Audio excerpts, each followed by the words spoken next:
Okay guys, तो मैंने आपको जितने पिछले लेक्चर्स में बताया प्रेशर लाइन, फर्स्ट लाइन, और मैंने मेथड ही बताया कि उसको निकालने कैसे के इसकी लाइन मेथड बताया मैंने आपको। तो कुछ क्वेश्चन सॉल्व करके देखते हैं प्रेशर लाइन पे, ताकि उसको समझने में हमको और आसान होगा समझने में। ठीक है, हमारा क्वेश्चन है ये pre stressed concrete beam, pre stressed concrete beam with a rectangular cross section,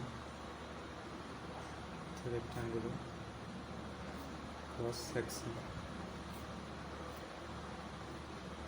120 mm wide and 300 mm deep, supports a uniformly distributed load,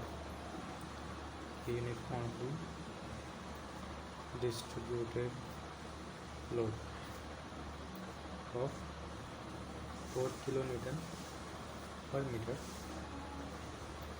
which includes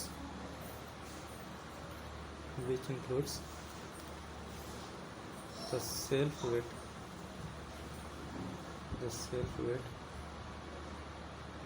of the beam. The effective span of the beam is 6 meter. The effective span of the beam is 6 meter. The beam is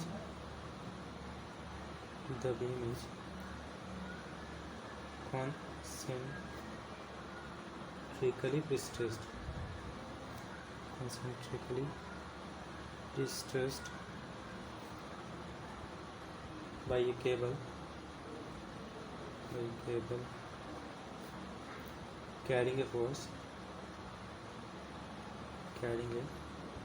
force of 180 kilonewton. Okay. Locate the position of the pressure line. Locate the position of the pressure line in the beam. ठीक है, question इसको solve करना है।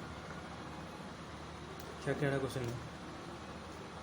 Question में कह रहा है कि एक स्ट्रेस कॉन्क्रीट बीम है और जिसका सेक्शन रेक्टेंगुलर क्रॉस सेक्शन है, 120 mm वाइड है, विड्थ ऑफ बीम 120 mm है और डेप्थ है 300 mm।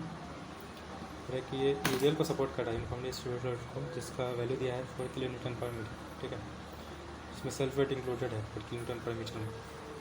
बीम का स्पैन है 6 मीटर और बीम जो है कॉन्सेंट्रिकली प्रेस्ट्रेस्ड है, मतलब इसेंट्रिसिटी 0 है। ठीक है, और केबल से ये प्रेस्ट्रेस किया गया है, जिसमें केबल में फोर्स आ रहा है 180 kilonewton। कह रहा है हमको प्रेशर लाइन का पोजीशन लोकेट करने के लिए। ठीक है, तो हमारे पास दिया है P = 180 kilonewton, यानी 180 × 10⁻³ मीटर। ठीक है, एरिया ऑफ फर्स्ट सेक्शन हो जाएगा मेरा 120 mm × 300 mm। ये वैल्यू आएगा 36 × 10⁻³ मिलीमीटर स्क्वायर। ठीक है, जो हमारा एरिया है तो हमारा मोमेंट m दिया है, m का वैल्यू दिया है, सॉरी m नहीं दिया है, हमारा यूडीएल दिया है। यूडीएल यानी कि W लिख सकते हैं। ये हमारा 4 kilonewton पर मीटर दिया है। तो हमारा मोमेंट हमको पता है सेंट्रल स्पैन के लिए। ठीक है, m फॉर सेंट्रल स्पैन। अक्सर मोमेंट लिखते हैं, वो लगता है कि सारे सेक्शन किसी पॉइंट पे, मतलब किसी भी सेक्शन का मोमेंट यही होगा, लेकिन ऐसा नहीं है। ये सेंट्रल स्पैन के लिए WL²/8। या तो मोमेंट कितना होगा 4 kilonewton per meter × L²। 6 metre है तो 6 का स्क्वायर डिवाइड बाई, तो किलोमीटर मीटर में वैल्यू आएगा इसका। ये वैल्यू हो गया मेरा 18 किलो न्यूटन।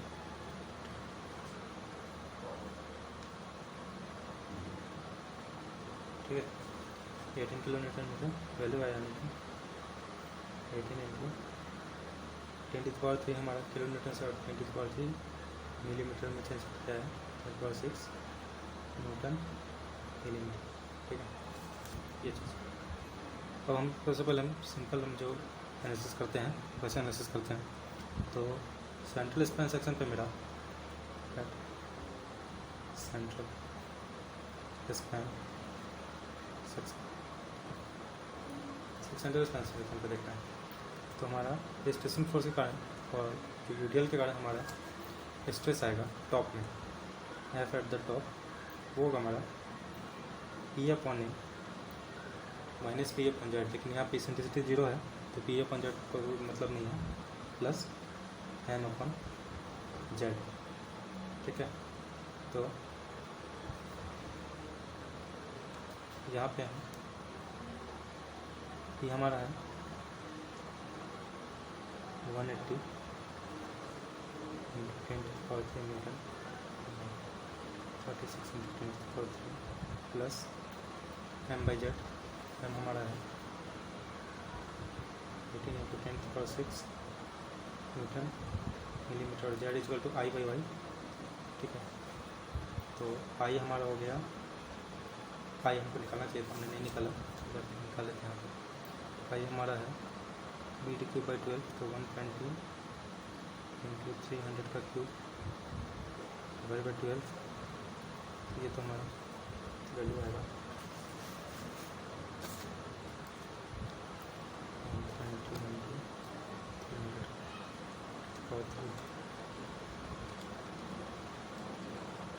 10⁻⁷ 7 27 ×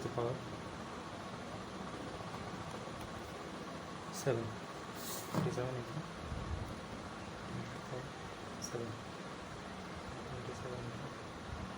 I × Y लिखना चाहिए। I × 70% × Y, ऊपर में Y डिवाइड बाई मतलब ऊपर में Y।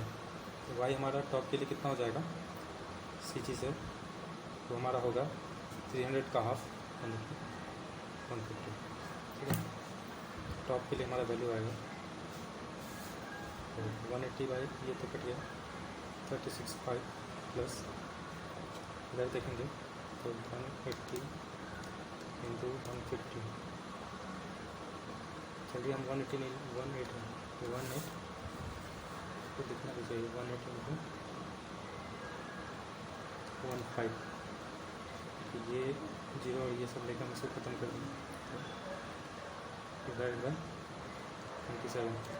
ठीक है, तो हमारा वैल्यू 10 आता है, तो 5 + 10 हमारा 15 न्यूटन पर m² है। टॉप बॉटम के लिए भी सेम P/A माइनस M/Z होगा। ठीक है, क्योंकि ये नीचे जो मोमेंट है वो एक टाइप का tensile force tensile stress generate करता है, तो हम M/Z देखेंगे और ये P/A। इधर जो वैल्यू आएगा ये, क्योंकि यहाँ पे Z = I/Y है, तो यहाँ भी Z = I/Y, दोनों के लिए Y सेम है, तो ये वैल्यू और ये वैल्यू सेम है, बस साइन का अंतर है। तो यहाँ पे हमारा ये वैल्यू था 5 और ये वैल्यू था M/Z का 10, तो ये हमारा -5 न्यूटन पर m²। नेगेटिव वैल्यू आ गया, मतलब ये टेंसाइल फोर्स को दिखा रहा है। ठीक है, आना नहीं चाहिए था लेकिन आ गया, क्या कर सकते हैं। तो टॉप पे मेरा वैल्यू आया 15, टॉप पे वैल्यू 15 आया, यहीं पे बीच में 0 हो गया होगा किसी पॉइंट में, और नीचे -5 और ये 50। ठीक है, अब सेंट्रल स्पैन सेक्शन में अब ये सब कुछ छोड़ के हम माने कि एक प्रेशर, मतलब मेरा एक कॉम्प्रेसिव एक ही फोर्स लग रहा था और वो प्रेशर लाइन पे लाइक कर रहा था। ठीक है, तो उसके कारण क्या होगा, अगर हमारा हम लिखना चाहें एफ एट द टॉप और F at the bottom. F at the top हम लिखते हैं, चलिए पहले एफ एट द टॉप क्या होगा हमारा, उसको हम अगर एन से दिखा रहे हैं, एन से दिखा रहे हैं। ठीक है, एन से दिखा रहे हैं, तो एन अपॉन ए होगा, ठीक है, एन अपॉन ए होगा, और प्लस अगर कुछ इसेंट्रिसिटी पे लाई करा होगा सी जी से कुछ इसेंट्रिसिटी होगा तो एन ई अपॉन जेड होगा, जेड यानी कि वही सेम वैल्यू जेड का जो वहाँ हम वैल्यू लिए से पहले वही आई बाई वाई, तो इसको जेड लिखते हैं, ठीक है, और बॉटम में हम लिखते हैं n upon a minus n e upon z. यहाँ पे साइन मतलब हो सकता है ऊपर माइनस लिखने से प्लस लिख, कोई ज़्यादा फर्क नहीं पड़ता है, दोनों चीज़ सेम ही है। चलिए हम ऊपर माइनस लिख देते हैं, ऊपर माइनस लिख देते हैं और नीचे प्लस लिख देते हैं, या ऊपर प्लस लिखिए नीचे माइनस लिखिए, ज़्यादा फर्क नहीं पड़ता। चलिए ऊपर ही प्लस लिखते हैं और नीचे माइनस, ठीक है। तो अब ये चीज़ और ये चीज़ टॉप में दोनों सेम है, ठीक है, बस ये दूसरे तक ये निकाले हम स्ट्रेसिंग फोर्स और यूडियल के कारण, और ये चीज़ हम निकाले हैं टॉप में एक हमारा प्रेशर लाइन पे जो हमारा सिंगल फोर्स लगा था उसके कारण निकाला। दोनों कंपेयर करते हैं, दोनों कंपेयर करते दोनों एक जैसा लग रहा है, ठीक है, जेड का भी वहाँ सेम वैल्यू, ए का भी सेम, ठीक है। तो यहाँ पे एन ई है और यहाँ एन, तो एन ई इक्वल टू हमारा एम लिख सकते हैं, एन इक्वल टू एम, ठीक है, और एन इक्वल टू पी लिख सकते हैं, तो दोनों को कंपेयर करें ठीक है। देखिए फिर से यहाँ पे भी टॉप पे वही टॉप का है, तो पी अपॉन सेंट्रल स्पैन पे बाई एम बाई जेड, ठीक है। तो यहाँ है हमारा n upon a plus n e upon z, तो दोनों कंपेयर की तरह हम लिख सकते हैं, ठीक है।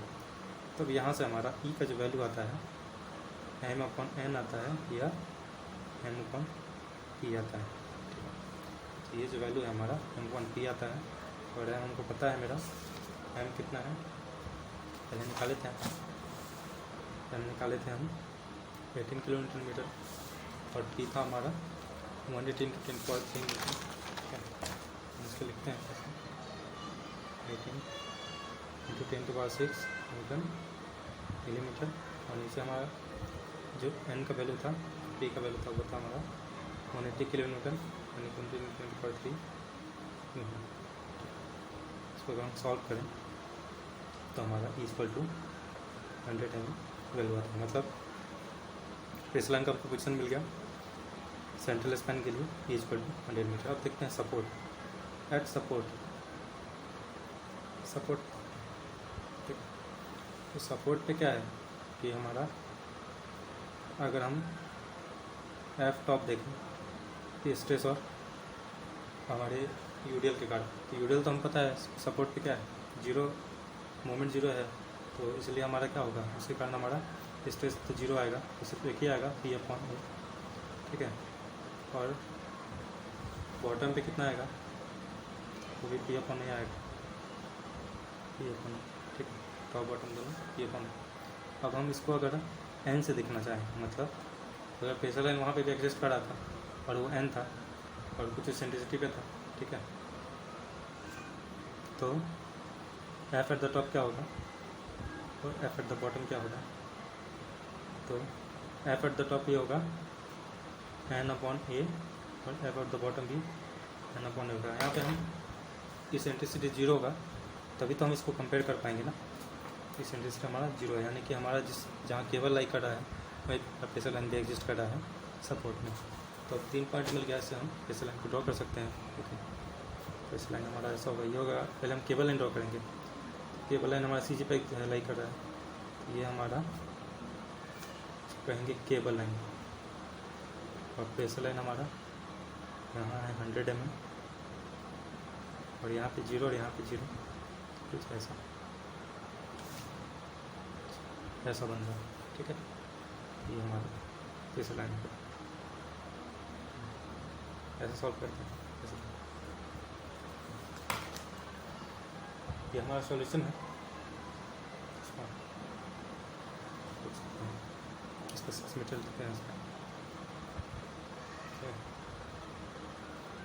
स्ट्रेस का डिस्ट्रीब्यूशन भी चाहे तो दिखा सकते हैं, तो स्ट्रेस का डिस्ट्रीब्यूशन दिखाना चाहे तो दिखा सकते हैं, मैंने पहले भी दिखा दिया है यहाँ पे 15 और -5 सेंट्रल स्पैन, ठीक है, ऐसे बनाएंगे इसको।